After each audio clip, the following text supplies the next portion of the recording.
여름철 더위와 함께 찾아오는 불청객 해충. 생활 속 불편함을 줄 뿐 아니라 질병까지 옮길 수 있어 더욱 문제인데요.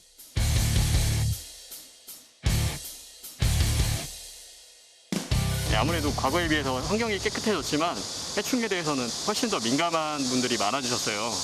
네, 그래서 벌레가 한 마리 나타나는 것조차도 굉장히 밤잠을 설칠 정도로 괴로워하는 분들이 많이 있으시거든요. 보통 해충이라는 게 여름철에 거의 집중되기 때문에 하루에 10개에서 15개 정도 현장을 뛰고 있습니다. 아, 그렇게 많아요? 네, 지금이 가장 바쁜 시기예요. 야외 활동이 많아지는 여름에는 외부에서 들어오는 해충도 늘어난다고 합니다. 안녕하세요. 잠깐 들어가도 될까요? 네. 최근 바퀴벌레 때문에 골치가 아프다는 의뢰인. 상태가 어떠신가요? 지금 요즘에 조금 그러니까 큰 거는 많이 안 나오는데 주방에서 주로 많이 나왔다가 아, 네. 네. 근데 최근에는 또 방에서도 조금씩 나오더라고요. 방에서 좀 보이시고요. 네. 처음에는 그냥 한두 번 나오다 말겠지 했는데 애들이 너무 자주 나오는 거예요. 거의 매일매일 본 것 같아요. 천정에 등 배선 구멍 확인 한번 해보자. 일단 등부터 빼고 안쪽에 나사 풀러야겠네. 보통 바퀴벌레는 계절과 상관없이 나타나지만 유독 여름에 바퀴벌레가 생겼다면 외부에서 유입됐을 확률이 높다는데요. 때문에 유입 통로를 찾아내는 것이 급선무입니다. 등의 전기 공급을 위해서 전기 배선이 내려오거든요. 근데 그 배선이 나오려면 천정에 구멍이 뚫려 있어야 됩니다. 그 뚫린 구멍 통해서 바퀴가 밑으로 내려올 수 있는 거죠. 사실 배선용 구멍은 놓치기 쉬운 유입 통로 중 하나인데요. 이곳을 실리콘으로 채운 다음 테이프로 다시 한번 꼼꼼하게 막아줍니다.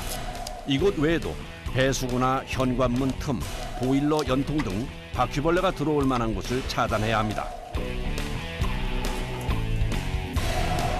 싱크대 여기 하단 가림막도 한번 열어봅시다. 일반적으로 알려진 주요 유입 통로는 20곳 정도. 그중 한 곳이 싱크대 하단의 배수관입니다.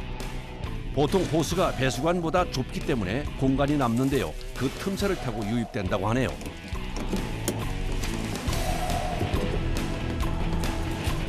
관이 호스보다 틈새가 넓거든요. 그 사이가 벌어지기 때문에 그 틈새를 막아야 됩니다. 네, 지금 보시는 것처럼 이게 아래쪽이 PVC관 넓이, 위쪽이 호스 넓이 해가지고 틈새를 확실하게 막을 수 있죠. 배수관 사이를 막을 때는 플라스틱으로 된 배수관 덮개를 사용하는데요. 배수관 주변의 틈새도 막고 단단히 고정하기 위해 실리콘으로 다시 한번 막아줍니다. 이걸로 해야 될 것 같습니다. 집안 전체의 유입 통로를 차단하기 위해 사용하는 도구만 20가지. 대부분은 시중에서 구하기 쉬운 제품을 사용하는데요. 상황에 딱 맞는 도구를 찾아내는 건 역시 작업자들의 중요한 일 중에 하나입니다.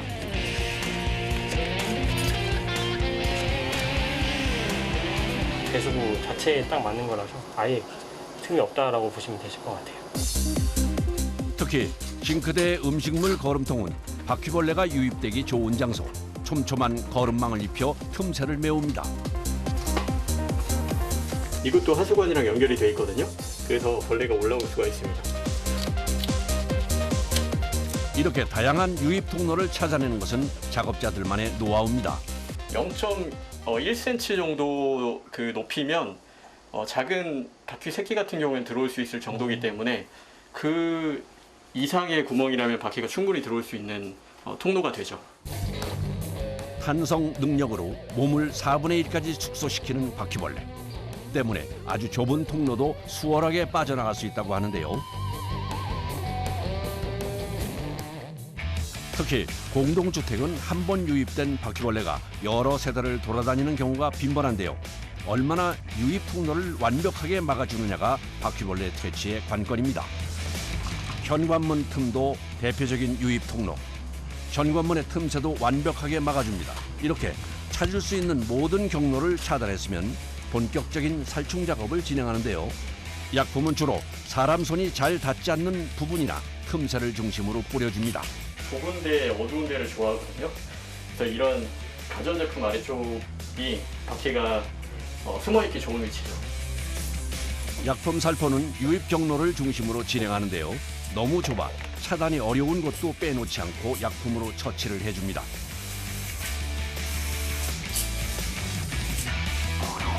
바퀴벌레가 서식하기 좋은 장소에는 다른 종류의 약품을 놓아두는데요. 얼핏 보면 꼭 땅콩, 잼같이 생겼네요. 이거는 바퀴 식독제라는 거고요. 바퀴가 좋아하는 먹이랑 살충 성분을 섞은 제품이에요. 그러면 이제 바퀴가 먹도록 유도해서 죽게 만드는 약품인 거죠. 고소한 냄새 나요. 네, 바퀴가 좋아하는 거는 보통 입맛이 아기들 입맛, 애들 입맛이라고 보시면 되거든요. 네, 그래서 달달한 것들 아니면 고소한 것들 좋아합니다. 이 약품을 먹으면 3시간에서 5시간 내에 바퀴벌레가 죽는데요. 효과적으로 바퀴벌레를 퇴치하기 위해서는 방이 3개인 집 기준으로 40군데에서 50군데 정도 놔줘야 합니다. 그런데 경첩이는 왜 약품을 뿌리는 걸까요? 보통 이런 수납장에 바퀴가 경첩 사이에 많이 숨어 있거든요. 어둡고 좁고 사람 눈에 띄지 않는 위치를 좋아하잖아요. 바퀴가 숨어 있을 만한 서식지로 추정되는 데는 전부 다 사용을 합니다. 작업 이제 마쳤고요. 네네. 경과 보시고 이상 있으면 연락 주십시오. 예, 알겠습니다. 아, 네, 감사합니다. 네, 수고 많으셨습니다. 네, 감사합니다. 네. 감사합니다. 안녕하세요. 네, 안녕히 계세요. 한 일주일 또는 2주 정도면은 거의 대부분 처리가 되는데 문제는 그 이후에 알에서 부화하는 것들이 다시 생길 수 있거든요. 그래서 그 알에서 부화하는 것들도 기존에 처리해둔 약품에 의해서 처리가 되겠지만 그것까지 완전히 없어지는데 시간이 필요하기 때문에 30일 정도의 퇴치 기간이 필요하고요. 외부에서 들어오는 바퀴 같은 경우에는 실내에서 번식이 어렵기 때문에 외부에서 들어온 것들만 약품에 의해서 처리가 되면 되는데 그 처리되는 데 필요한 시간이 대략 15일 정도 필요합니다.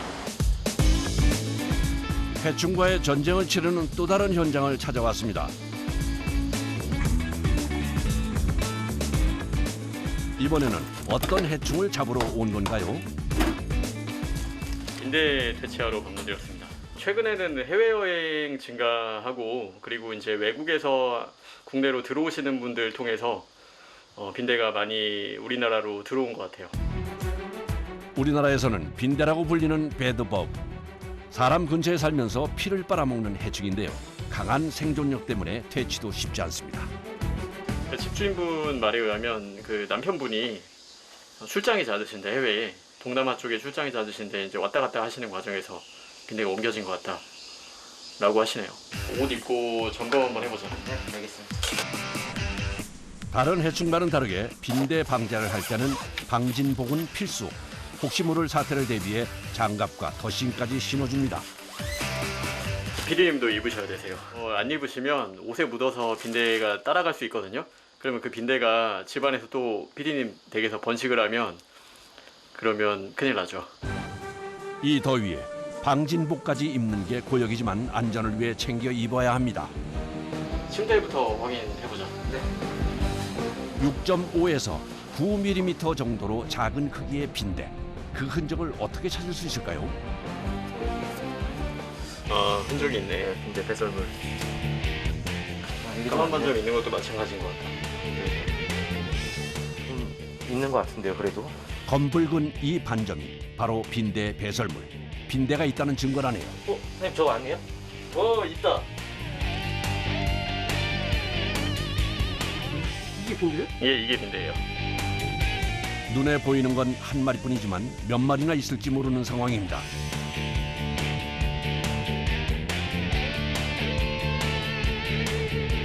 빈대가 결국은 먹이로 할 수 있는 게 사람의 피거든요. 그래서 사람이 장시간 생활하는 뭐 침실이라든가 소파 같은데 근처에 많이 서식을 해요. 빈대는 야행성으로 주로 밤에 움직이는데요. 보통은 갈색이지만 피를 빨게 되면 붉은색으로 바뀌게 됩니다.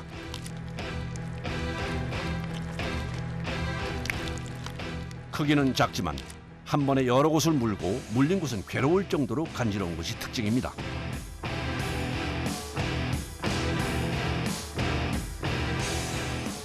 피를 살짝 빨고, 근데 많이는 아니고 살짝인 것 같긴 한데. 상황을 파악한 작업자들 서둘러 방제 작업에 나섭니다.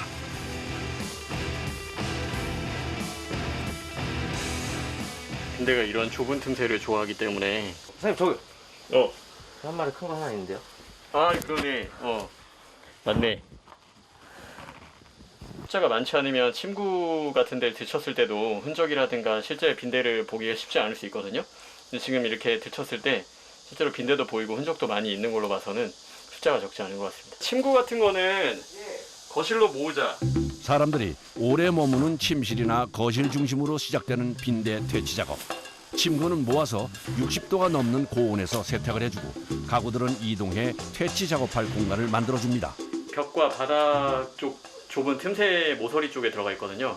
그 부분을 드러나게 한 채로 작업을 해야 되기 때문에 가구를 방 중앙으로 다 모으고 있습니다. 퇴치 작업 전에 방독면까지 쓰는 작업자들. 이건 왜 쓰는 건가요? 저희 스팀 작업하기 위해서 쓰는 장비예요. 빈대 같은 경우에는 일단 약품을 그냥 뿌려도 약품이 빈대 죽일 정도로 충분히 침투되지 못하는 깊은 틈새에 들어가 있거든요.